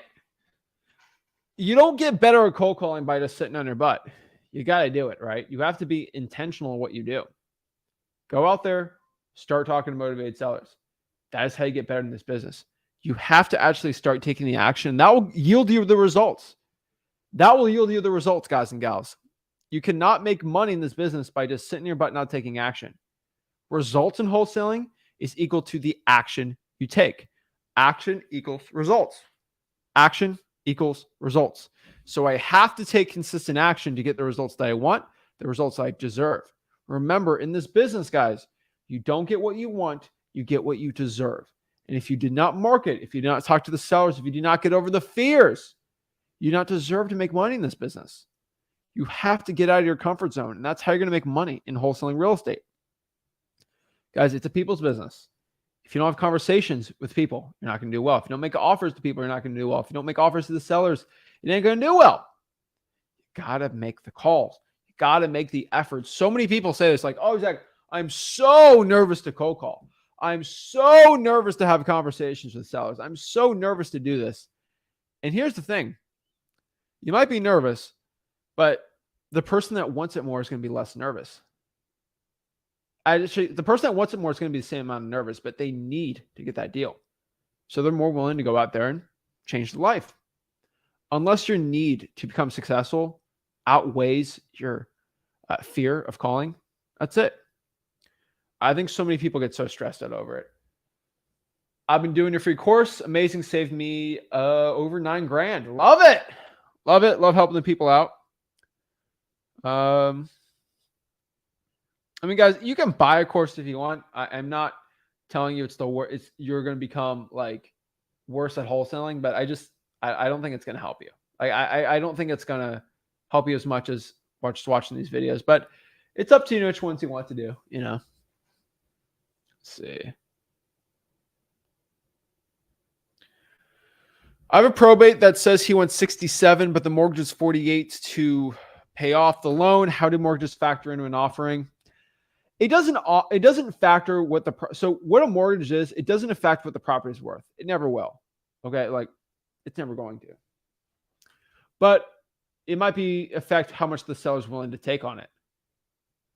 So if a motivated seller out here wants to sell the property for, let's say 67, they owe 48, that means they'll net 19, right, on it.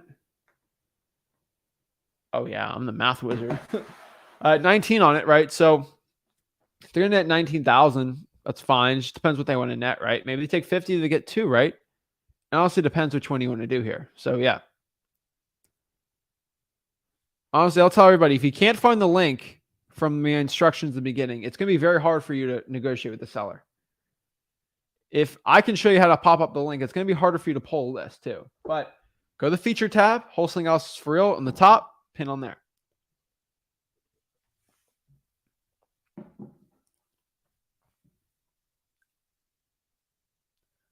Jack says, my car broke, I'm broke, and I need to make this deal work. No better motivation than having no choice. Hey, they say burn the bridges, right? That's a good one too. But I think everybody watching this video right now knows that you don't have to be broke to have the biggest want or need to become successful, right? Like, I mean, I wanted it bad. I just didn't want to work a job. And that my want to not work a job as a bag boy was so much higher than some people that have no money, right? I was willing to work hard. I mean, working a regular job was hard enough for me. So I was fine just pushing it, right? That's what you guys got to do. Viral Life Hacks says, do you do on-market? I do on-market deals. Not the biggest fan of it, right? But yeah, you can do deals doing on-market wholesaling. It's not going to be as fun or sexy as off-market. You're probably not going to make as much money. But yeah, you can do it. And a lot of people say this, 90% of all real estate transactions, even 95, are done on market. That's true. So why are you neglecting it? Great way to sell the course. Honestly, what my opinion on this is 80% of all discounted properties are sold off market. So why are you going to focus on the 20%? Right? So that's the way I look at it, right?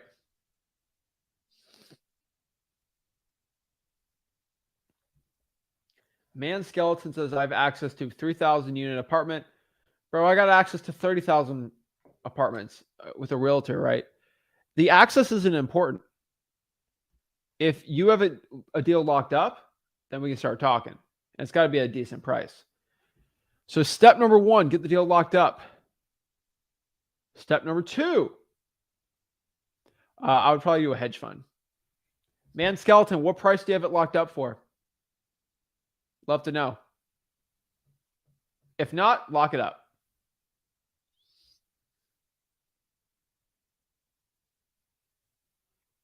Depending on the market, you can make 5 to 10 from an on-market deal.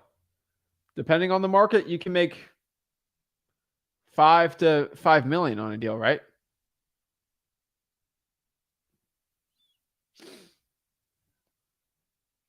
So Chris Bebb says, hey, Zach, I got a deal under contract. Also been posting for buyers and no luck. It's foreigners wanting money for a list. Please help. Chris, you're not going to find your cash buyer on Facebook. Just being honest. Like, unless you actually go in the groups, like posting on Facebook is a waste of time. I even have in my group because people keep hammering for it. Do it. You ain't going to sell your deal on it, though. Here's the thing. Your cash buyers, most of them are going to be from you calling and making relationships. Cold call the 4 rents. Go to the Facebook. Chris, all right, Chris, let me ask you a question. How many cash buyers sent you a proof of funds in the past 7 days for that deal? How many? I'd love to know. If you've been in every Facebook group, I'd love to know. You're probably not. And how many cold emails did you send out? I'd love to know that. If you have it locked up, call the hedge funds in Chicago. Go to freeholson.com, show you to do the hedge funds. I'm telling everybody out here, don't post. Call the buyers. All right? That's it.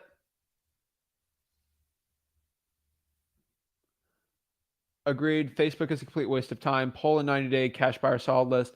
That's probably the best one for you to do. I would say I like cold calling the cash sales. Some people don't have the money for it, but still it works.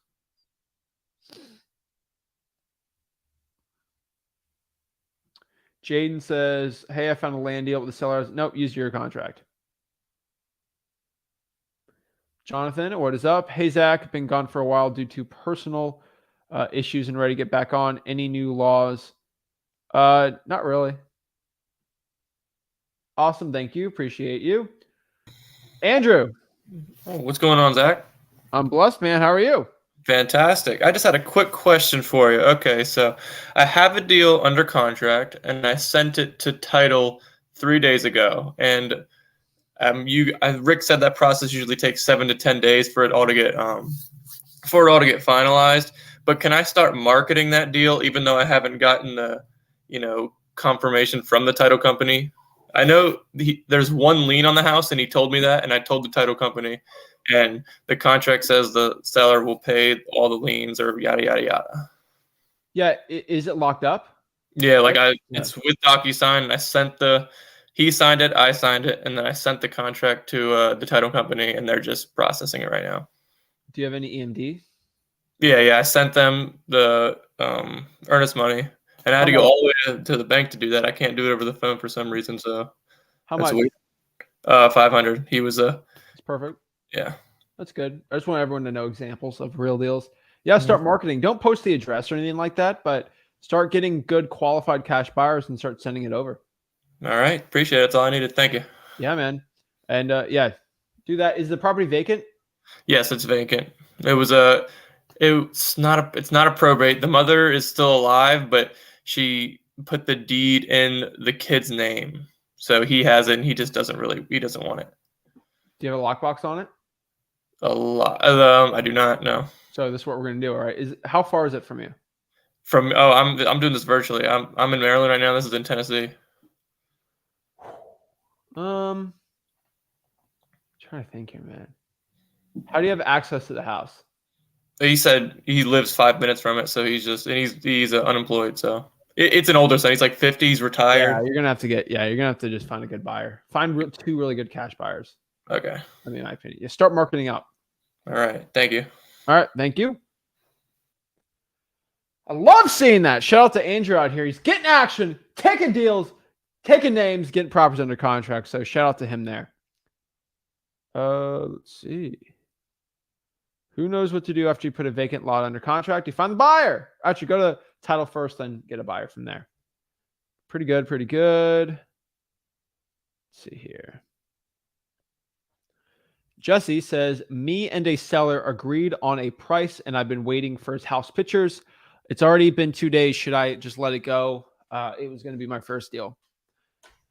No, still wait for the pictures. Is it virtual? Is it not? Give me some info on it. Love to know. Let's see here.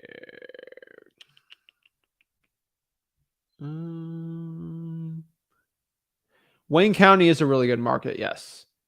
Lorraine Hernandez says, Zach, what's the 10-second pitch to give when a seller picks up the phone?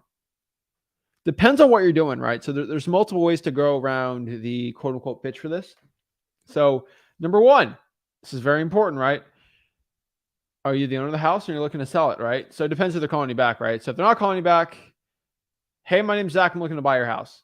I'm looking to buy properties in the area. Like use any of those 2 ones, right? That's the pitch.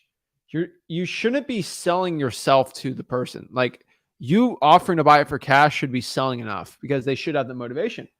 Kind of like what we talked about before when it comes down to the motivation part of it. It's very, very important that they have the motivation. And if you're just offering to buy the property for cash, it really shouldn't be that difficult for the motivated seller. So Yeah, that being said, it really shouldn't be a crazy complicated process. Let's see here.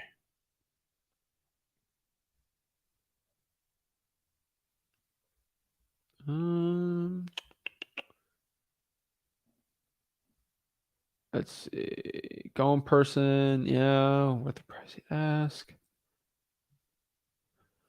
So is Kentucky and Ohio a good market? Yeah, it depends where. I want to go to rural of areas. But yeah, I think it shouldn't be that big of a deal. All right, let's get some more questions on here. Yeah, those buyers are, if the buyer's jealous of you getting an assignment fee, don't deal with them, right? Like that is just a waste of your time. I wouldn't even, I probably wouldn't even care exactly what they have to say anymore because it's just, that's stupid. Donzel says, hey, Zach, have you ever done deals in Fresno, California? Want to know how the process went with any of the title companies? I haven't done any deals. We've done some JV type deals, but in Fresno, you just use a regular title company, same wholesaling process. Nothing really changes. Let's see here.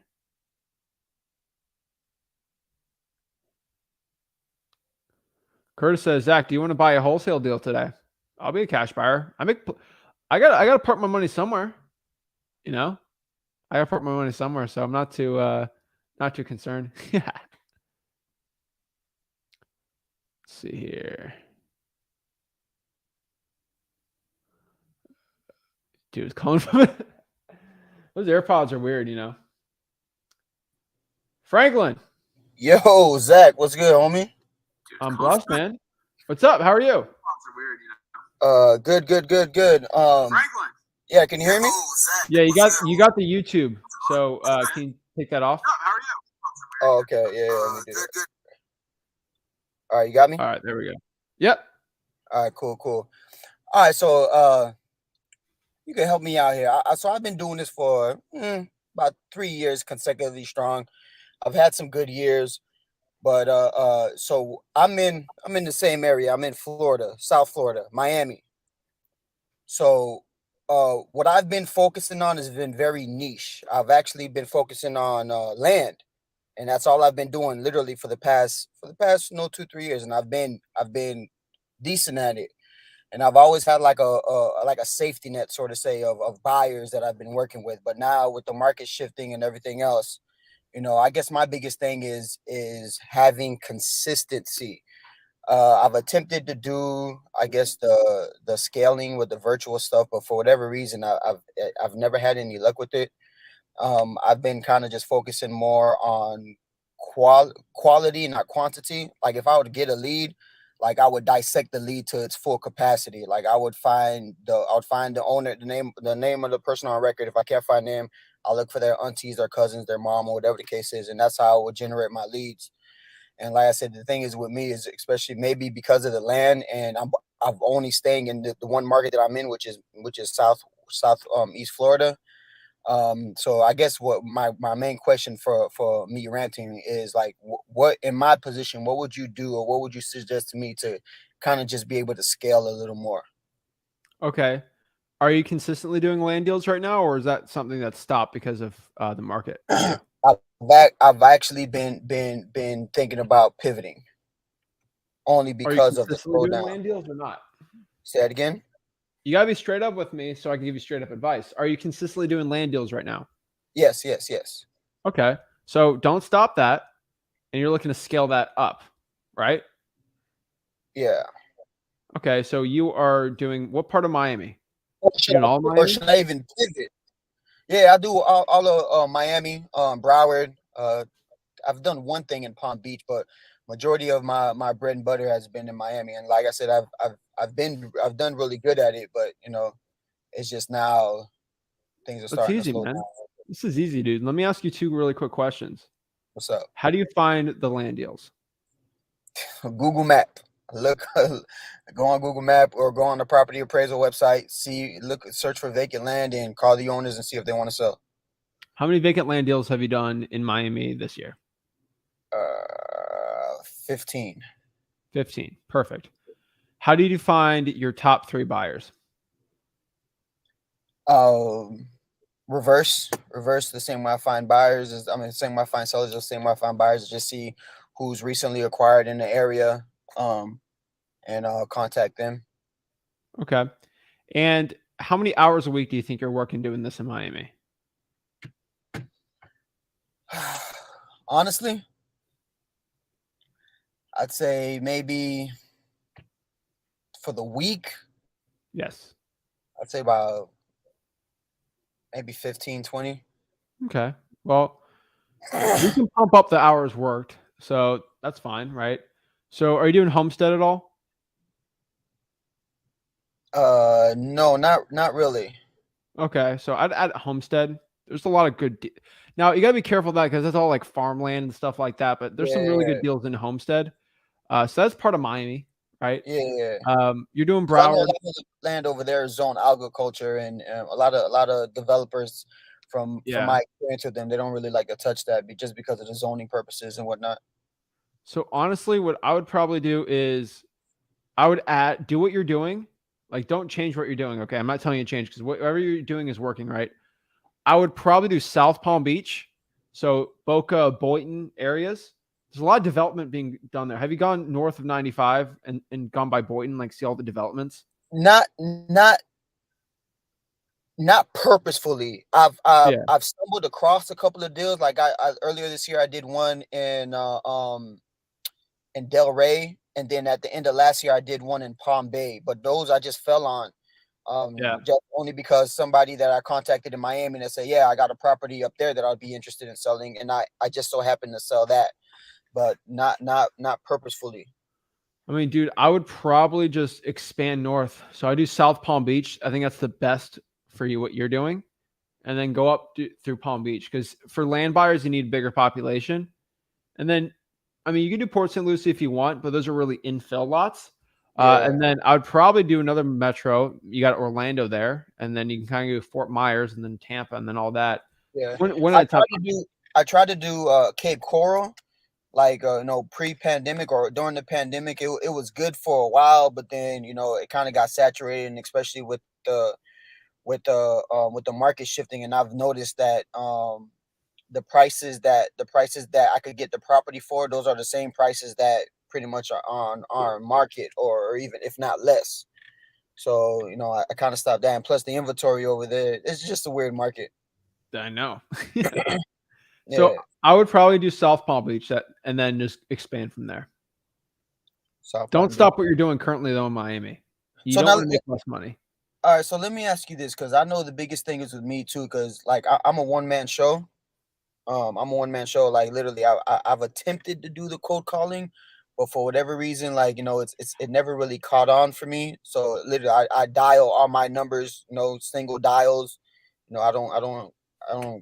And all my leads come from, like I said, just come from me looking at the map, individually picking out separate lands.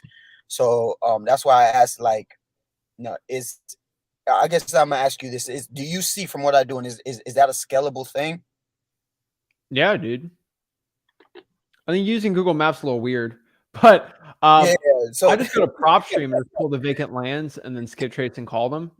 That's probably gonna be a better one. But that's up to you, because then it just makes it easier, right? But some people, like, you don't have to though, right? So like I would just pull a list. So like I'll just show you really quick. So like if I was gonna do Palm Beach, I'll show you what I'd do. And like to your point, like with the skip tracing, because I know with land, sometimes with land, especially in this area, like Cape Coral is not like that, but like Miami and Fort Lauderdale, majority of the land are owned by companies or LLCs, and it's probably not a big company, it's just probably like somebody that purchased the land and they just so happen to open up an LLC.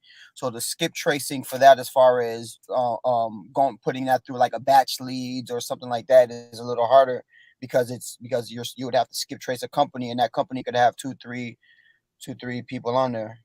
Yeah. So you got to investigate, right? Yeah. So I just go here to. They have a specific land tab. Yeah, vacant lands right here. And so let's see how many they got here. Let it load up. And then, yeah, we're just going to go after the vacant land here. Looks like we got 21,000 pieces of vacant land. So let's take on market off. From your opinion, because you can reverse engineer this too if you really want, is there a valuation where you don't deal with the vacant land, like a lot size? Like I said, I'm kind of familiar with the Miami market. I know with Miami, you could build, and I've sold lots as small as 2,600 square feet, but that's only in a segregated pocket of Miami. Like you can't build anywhere else in Miami but that specific area, which so happened to be Liberty City Overtown area. But like I Yeah. can't go to like Miami Gardens or North Miami Beach expecting to get a 2,600 square foot lot. So on average, the lot, I would have to say the lot would have to be like 5,000 square foot or bigger. But I'm talking about max. Oh no max. Well, you don't go with farmland. Well, I guess so. It's two different things. Like the size wise, there's no limit, but usage wise, there is, because I can't do anything with agriculture. So like if it's 20,000 square foot of commercial land, then I could do something with that, or even residential land. But if it's 20,000 square foot of agriculture, then can't do nothing with it. Yeah. So you can skip the agricultural and just make sure it's residential. So I can just go here on the, let's see what part we're going here. We don't care about recreation. I mean, yeah, we can do an industrial on there. That probably ain't going to pop anything up. Where's the, you can do residential. So apartment, where it's zoned as, it should have the land on here. Where's the land? 0 lot land. Well, maybe not 0 lot land, because 0 lot land, those are like townhomes. But yeah, you got buyers there, and then you can just do the vacant land. So commercial, industrial, multifamily. Care about this because you get really specific on them, right? Private preserve, residential, and then you start adding all this stuff on here, right? Vacant land general is probably gonna be the big one, right?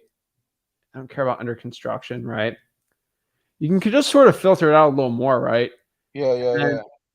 That's pretty much it. Like, this is a big list, though, man. So, like, I got to bring that down. So, I don't really want to deal with anything worth more than $5 million. That's my opinion. I don't think it's probably going to be the best for vacant land if it's worth over $5 million. Do you agree, or do you think $5 million? Right. Only if it's like commercial, and it depends on the area. Yeah. So I'd probably max it out at $5 million. Then you got to list it like 1,000 here. Yeah. And then you could really get even crazier on it, right? So one thing also in the ownership, I don't want anybody owning more than 20 properties. Yeah, so that's kind of a bigger one. Oop. What did I just click here? Oh my Lord! All right, wait. Let's do it one more time. So let me ask you this in the meantime, Zach. So do you think I should still focus on what's been working? Because like I said, I was actually thinking about pivoting to single families. You can, but don't stop what's working. Okay. So you're about 741 unique properties worth under 5 million. That's vacant land. And then they own, not years. They're at 20 right there. I was going to add one more thing on here. I think that's it. Make sure it's not on the market. You're at 732. That's decent, right? Yeah. It's always worth it to look at, right? So like this is in West Palm. This is like an info lot right here. Okay, yeah, that's a good one. Right? So like that's what you do. Who owns it? It's a corporation that owns it though. 3 generation homes.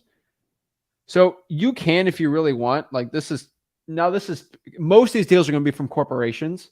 Yeah, especially that's why I said, especially on this side, you see that a lot. But on the West Coast, which is Lehigh, Cape Coral, and all that stuff, a lot of those are owned by individuals. But over here, like I would have to go to Sunbiz, look up who's the registered owners. It's probably about 2, 3. Then skip trace each one of those individually. And I use Been Verified for my personal skip tracer. Yeah, but like I mean, even individual, there's half of them are individual, right? That's kind of cool too. Yeah. And so that's all you got to really do. So like I would don't stop what's working. Don't stop what's working. If it ain't broke, don't fix it. Yeah. But if you want to expand from there, I'd probably just pull a more detailed list and then go from there. And then cold call that list on top of what you're currently doing. Okay. And as far as you think I should try to go back into getting a cold caller or a VA to do some of that stuff? Sure, if that's what you want, or maybe you can do it. Like, depends what you want to do. If you're doing it really well now, I wouldn't change it. I would personally have you cold call them. I guess so. I guess with that, because like, yes, I do feel as if I do it well on my own, but then at the same time, I feel as if it's kind of like a rat race. Like it requires me to actually be able to do something as far as like being able to kind of scale and step away. Like just like what you was explaining to the caller before you, where he was like, you get to a certain level where you could kind of replace yourself and then so on and so forth. Yeah, but you gotta be at the point where you're doing that many deals, right? Okay. So like me doing over 20 deals a month, I can't do it myself, right? I'm actually losing money if I do it all myself. 1 to 2, I'd still do it all myself, right? Once you get to 3, try to get to 4 to 5. That's when you can start scaling up. Let's get to that point, dude, and then you can start scaling out. Okay. Right? Yeah, and that makes sense. Like to your point, I never really do thought one about extra deal. It'll pay for the VA. Do that. All right. Say that again.